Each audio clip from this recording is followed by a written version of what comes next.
Alrighty, how is everybody? Great to connect with you all every Sunday. How is everyone? How's the audio? How's the sound in relation to the audio? Is the music too loud? How's everything sounding? Well, great to see everybody. Looks like we've only got a few of us here today. So maybe we'll be able to do some personal things. Maybe if one of you want me to do a little mini reading for you, we can do that. But let me start by saying hello to everyone. So Aquarius Sky Clock, always great for you to join us. Great to see the familiar face. As always, evening from Northumberland. Gabriella, of course, thank you so much for joining us. Moderator, everyone give a good a big shout out for her moderating these live streams. Thank you, Gabriella.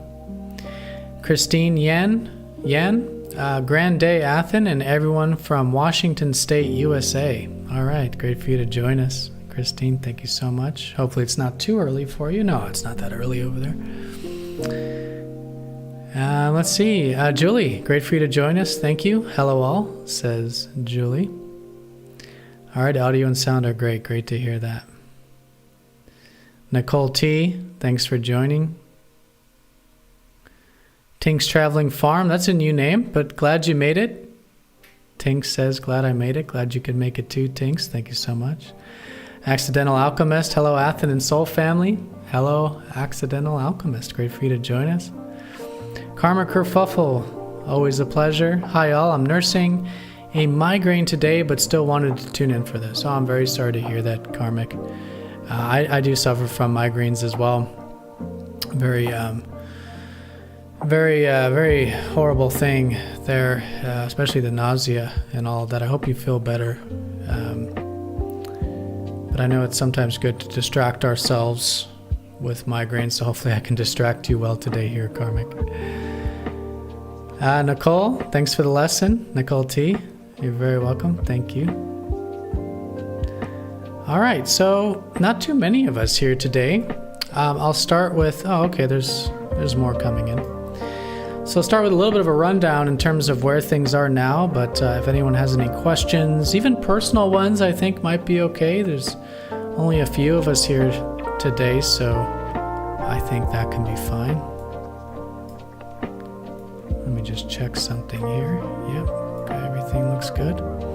So any questions, I'll do my best to answer them. But the moon is finishing Gemini as we speak, about to go into Cancer for Monday, for tomorrow, and the early part of Tuesday, and then we have a full moon in Leo. So I love the Leo energies. I have my moon in Leo, actually, so it's always nice to have that lunar return, if you will, especially when it's a full moon like this. Full moons are a great time to do a status check, and we are coming up to the heightened energy of the lunar month, so as we approach Wednesday. And I'm starting to do a status check on Leo. Leo the lion, how is our self-expression? How is it that we connect to our hearts? Are we doing what we love? Are we connected to the things and people that we love? And how can we let more of that out? So it's still early. Usually we feel the full moon a few days before, a few days after at maximum. Day before, day after is the strongest. But looking forward there, it should be a week of cultivating more of our hearts, doing more of what we love and expressing ourselves more. So maybe if you could put in the chat, maybe if there's any intentions you have. How is the Leo energy going for you? Maybe doing a status check on the past 6 months, because 6 months ago we did have that new moon in Leo, which started this whole Leo cycle.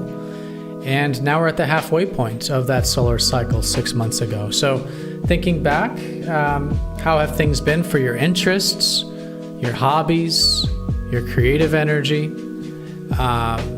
doing what you love? How is the side of you that is fun-loving, comedic, playful, right? These are the things that are really good to do a status check with, and sort of me prompting you to answer that might help invoke some of those thoughts and ideas that, could be helpful for you here this week. But the full moon is going to be squaring up to erratic Uranus. In fact, Monday and Tuesday, Mercury will be squaring up to Uranus as part of that full moon. So Uranus is a great planet, but because it's an outer planet, it can be challenging to work with when it's in a square. So this can sometimes feel like erratic energy with our minds, with communications, sudden things coming out of nowhere we have to deal with. I'm not saying that that's necessarily going to happen to everyone on the planet, but it is good to allow for that flexibility. To some extent, for all of us, it's going to be extremely good to be more flexible, to be more adaptive, to healthfully think outside the box, and most importantly, to challenge the status quo, challenge our own status quo, because that is what being flexible is, that is what being adaptive is, right? Is being willing to challenge the way we normally do things, take how we might do something, take how we might be reacting to something, and then see if we can respond to it more consciously, more constructively. And this is what a square to Uranus is really about. It's really about healthfully being innovative, healthfully open to change, healthfully disrupting the status quo. So any intentions around this can be great, but squares are extremely constructive. They are the builder energy, that Saturn energy building. And if there is anything that you want to build that does require innovation, forward thinking, challenging your own status quo, thinking outside the box, innovating, this can be an extremely constructive, really early part of the week. And of course with the full moon, as well as the full moon will be activating that square to Uranus. Along with that, the Sun and Mercury are starting to enter Aquarius, and that is just like that Uranus energy, and in this case getting more into that visionary side. So for the coming weeks, vision, contribution, themes maybe around friends, community, the world, the future, the collective, all activated this time of the year here. All right, so going through the chat, let's see what we have here.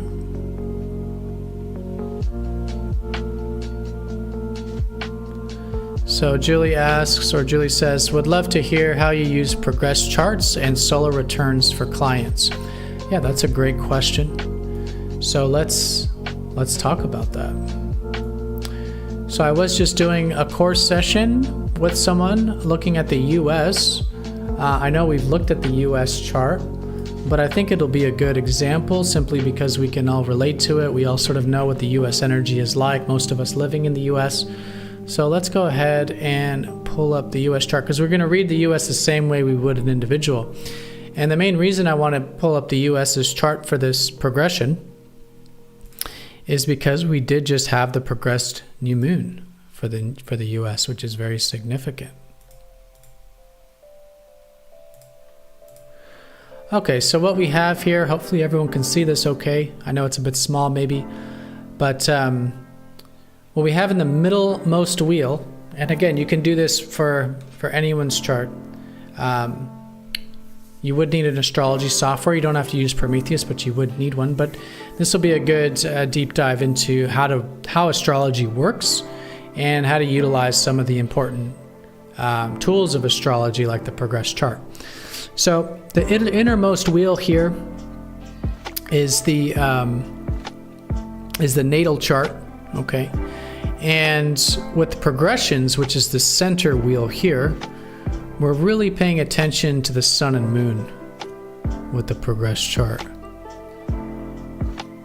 And as you can see here, the sun and moon are next to each other. Hopefully you can see that. Hopefully it's easy for you to see here. But they are right next to each other. That's the progressed new moon.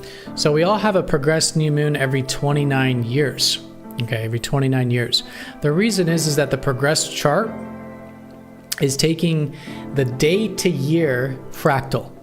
So in other words, when we want to look at someone's year, let's say someone's 40 years old and we want to look at that year of their life. So for their 40th year of life, we want to look at the 40th day after they were born, okay? So what we're looking at for the US is, since the US is approaching, I think, 250 years old now, I think it's 249 if I'm not mistaken. We're looking at the 249th day after the US was born. So within the year. That's a long time. For an individual, it'd be much less than that. But that's the progress chart. It's the whatever year we're looking at that day after the birth of the person, or in this case, the country. And as you can see, the sun and moon are next to each other. That's the new moon. Very significant time is the new moon. Whenever you have the ending, so if we go to so technically for the US here, let me animate the right one. So I'm going to animate by years now, and you're going to see the moon move.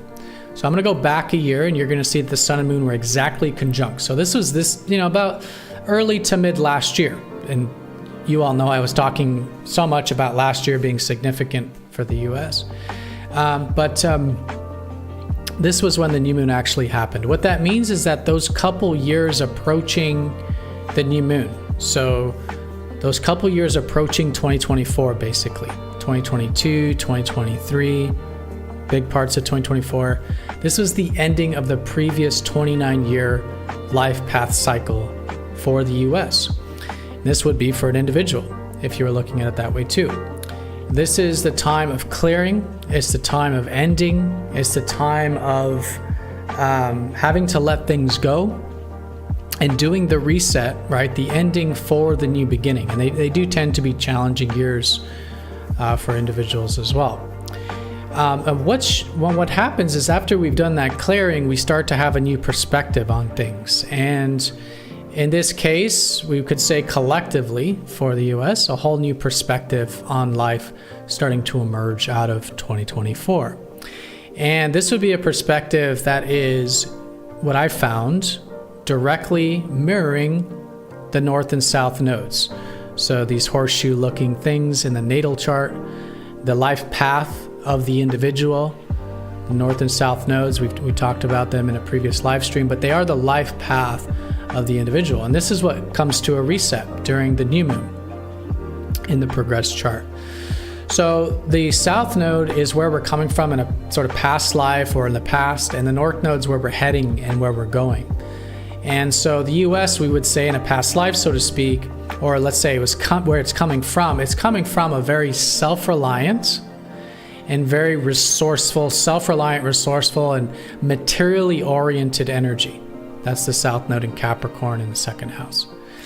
The US is supposed to be moving into a more interdependent energy and a deeper energy. That's the north node in the 8th house in Cancer.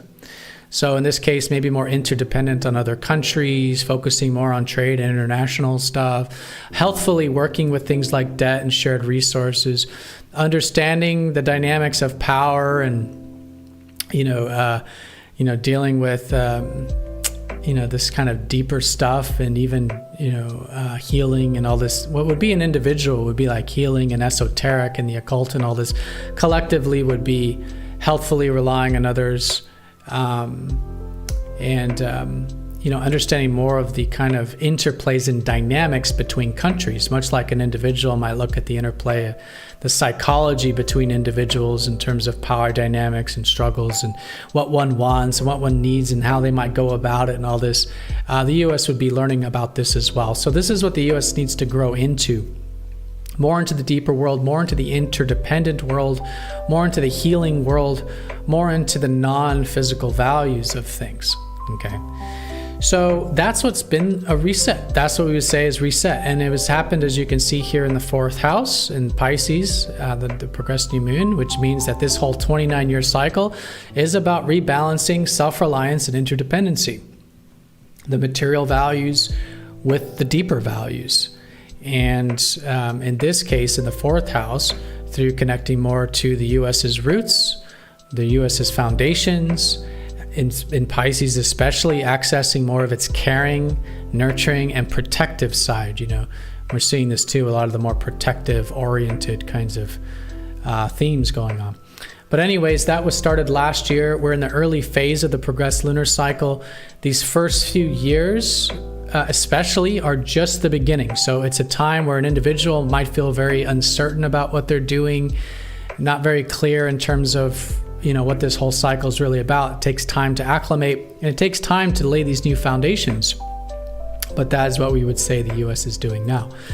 Now, once we get to the first quarter moon, which is the first challenges of the cycle, and where we start to manifest the new beginnings that were planted during the new moon a year ago for the US, this is going to be in 2031. So the first quarter moon will be in 2031. This is gearing up to be a very significant time for the US in the sense that it's when a lot of the seeds that are planted now will start to manifest, and they'll start to come into their fruition.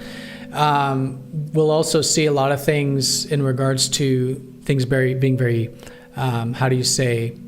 manifesting, very busy. It's the action-oriented phase for an individual. It's where they start to manifest the seeds they planted. It's where they start to take the actions and need to take the actions. Things become very clear in terms of what needs to be acted upon, what needs to be done. The sort of discovery phase is over. And then we start to see a lot of results, okay?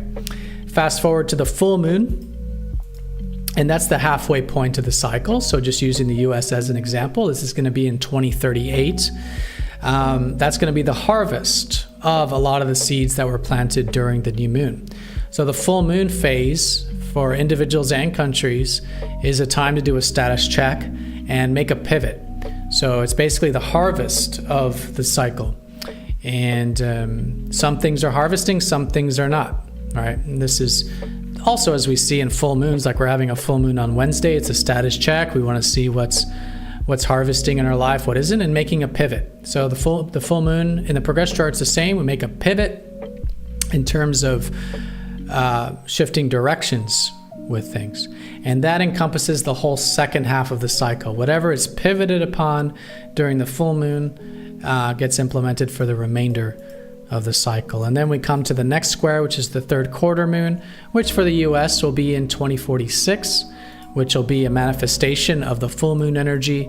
And then, of course, then we end the current cycle and start a new one. So that's the progressed lunar cycle. It's extremely accurate, extremely helpful. It's what I start all of my predictive readings on after I've looked at the natal chart and the life path. And I really put things into context regarding the life path with the progressed moon. In other words, the progressed moon really is showing the cycle of the life path for the individual. But thank you, Julie. That was a great question. Solar returns, maybe we'll cover that in another one. But the solar return is essentially just taking a snapshot for wherever the sun was. So when the sun returns to where the sun was when the person was born, it's our actual birthday. It's our actual birthday. And it doesn't always fall in the Gregorian year, right? So we all know our Gregorian birth year, like whatever your birth date is, February 9th or whatever. But it doesn't always, the sun does not return exactly to the same part of the sky on that calendar, right? Because our Gregorian calendar doesn't match up with the sky exactly. So the solar return is the actual birth time, or I should say birthday, as we would call it, for the individual. And so looking at that chart, that snapshot for that individual at that time, let's do it. Why not? Real quick, let's do it for the US, because I actually haven't done it for the US. Okay, so the US is born in July, obviously. So the July 4th was the signing of the Declaration of Independence. And if I can now do the return, and I'm going to do this for now. So we're going to look at the upcoming one. I'm using Precession Correct, which is using the actual true sky. This is the 2025 birth solar return chart. This is the 2025 solar return chart for the United States. You would read this chart, whatever your solar return is, you would read it the same way as any other chart, as a natal chart, for example. And it's going to tell you the snapshot of that year. Okay, so for the US, we can see there's a lot of focus on the 9th house, especially with Jupiter close by. That can be a lot of focus on international stuff, international trade, overseas things. a lot of philosophy, sharing perspectives. It's all that more higher perspective stuff. The moon will be in a fucus. That's interesting, in the third house. So a fucus is the healer. So an individual would be going through a lot of healing right now. That moon is actually very close to the galactic center. So we can expect a lot of healing for this upcoming birthday for the United States. Now the moon is more intrinsic, so it's going to deal more with the inner workings of the country, more of the domestic stuff that's going on. And the third house could speak a lot to trade, business, communications, a lot of these becoming major themes. But interesting to see that a fucus in the galactic center is involved there. So we could actually see almost like Pluto's in there, and almost like the moon's next to Pluto, in the sense that we could see a lot of transformations, and we are seeing that, right? Transformations to the domestic aspects of the United States. But interestingly, through the third house, which deals with communication, trade, business, this very practical kind of stuff. The rising sign is Virgo for the U.S. This upcoming birthday for the U.S. So that's going to be really good for the U.S. to focus on improvement, refinement, perfection, getting into the details of things, especially with the North Node and Saturn in the 6th. So this is very practical sort of year. It looks like coming from the 12th house, which would be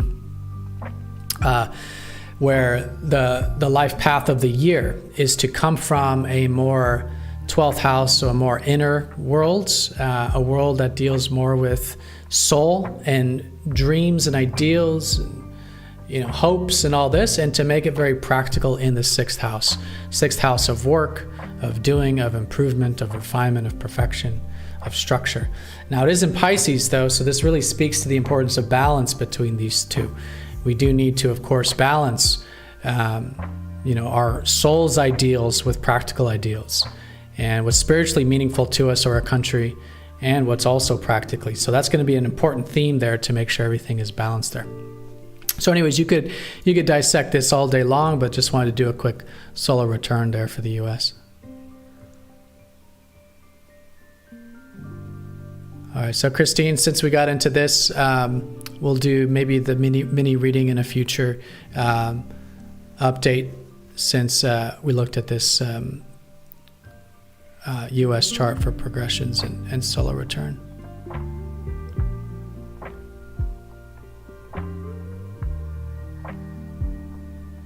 Thank you, everyone. You all are very supportive. Miss me, very happy to have you. Thanks so much for joining. Miss L, hello. Thanks for joining.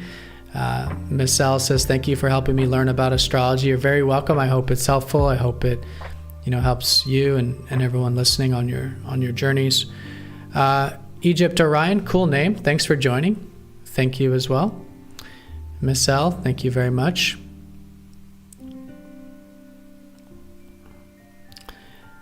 Fantana Rana, just catching up, enjoying the lesson. Thank you so much for joining. Victor, what does this coming week say about crypto? When moon? Right, so with crypto, let's see. This week specifically? Well, the squares to Uranus. Well, I will say that, crypto being something that's innovative, something that's technological, is likely to be emphasized and have more attention on it for these coming weeks for sure, because we have the Sun and Mercury shifting into Aquarius. And if you look at it traditionally, this is where we do tend to see a lot of new seeds and a lot of new things being planted in technology in general, whenever we have the Sun and the fast movers in Aquarius.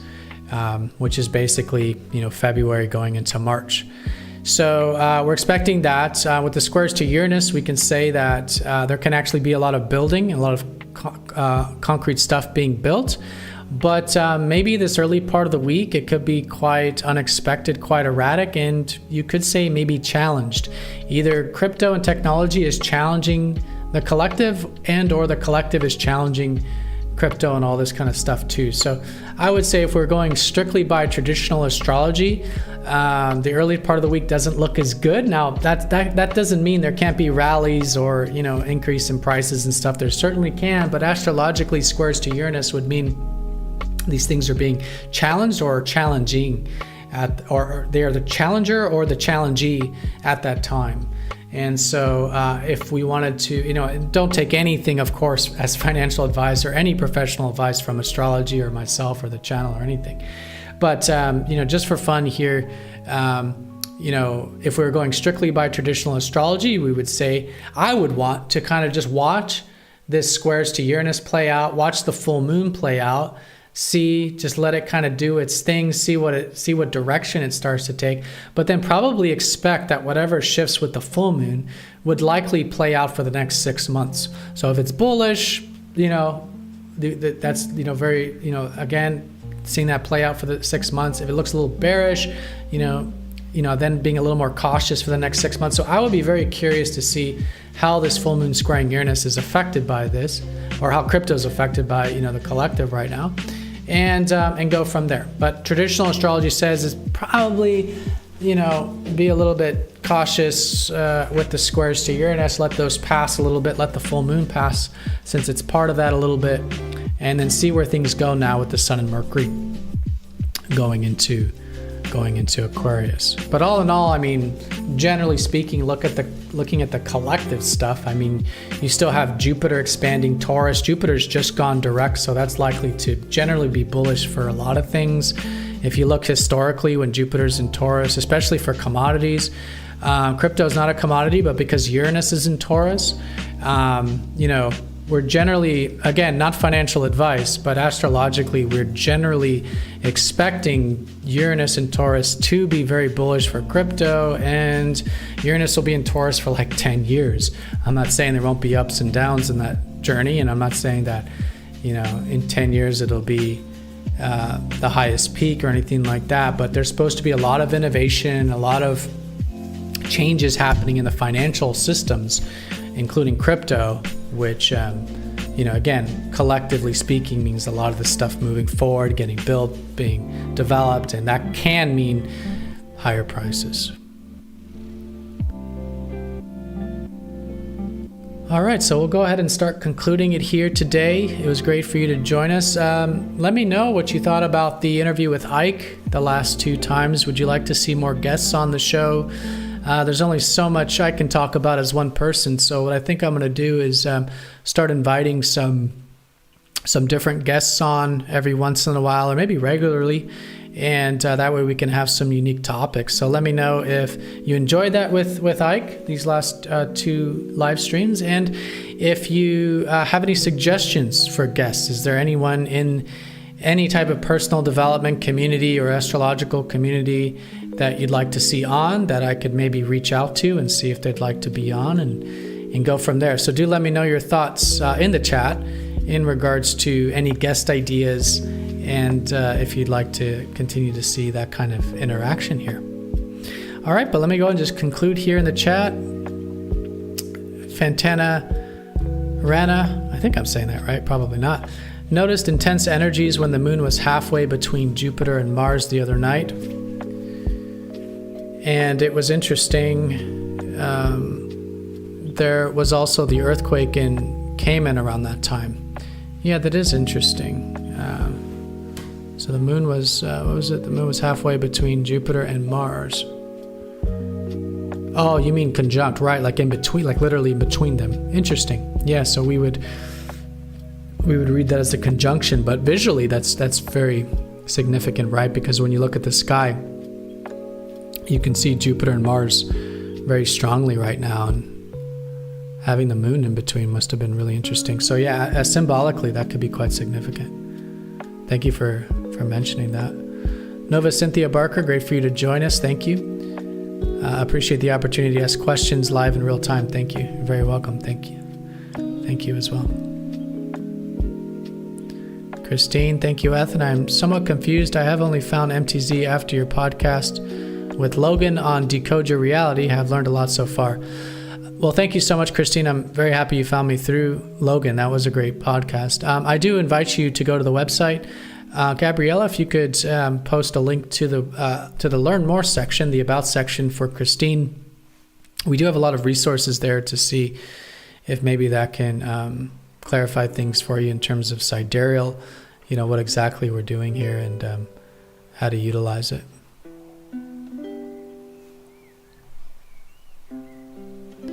Lindsay says, hearing about Ike's experiences and findings in Egypt was really great. Yeah, it really is. It's very cool he had the opportunity to go there, and with someone who's so into true sidereal and looking for those things.